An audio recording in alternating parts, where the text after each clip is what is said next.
when you take a look at the setup of both EA and how Midway was operating and Yeah. handled sports, you mentioned how Midway was kind of more of a, let's call it an open office, whereas EA was more of a corporate office. Like, did the way they handle sports, did it show you why one was more successful than the other?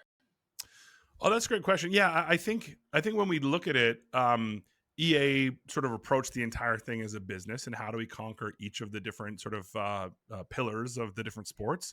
And when I kind of look at the way Midway approached things, they were punk rock. You know, they were rebels. They were in Chicago. No one really thought Chicago was a game dev scene.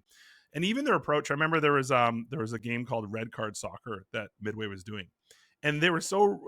This is sort of how Midway felt or thought approach things. What they did, Greg, at the start of development, they actually greenlit two teams to build prototypes, and then they said whoever's prototype is better will be the team that takes this game to the end, which is like so Beautiful. savage. We got a coin flip at the end.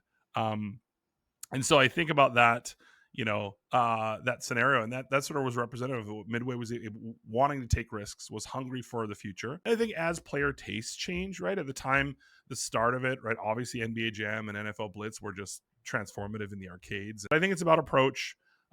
It's also just, EA was becoming a larger juggernaut, and they were figuring out how to run the business versus just more of a scrappy punk rock team in Chicago.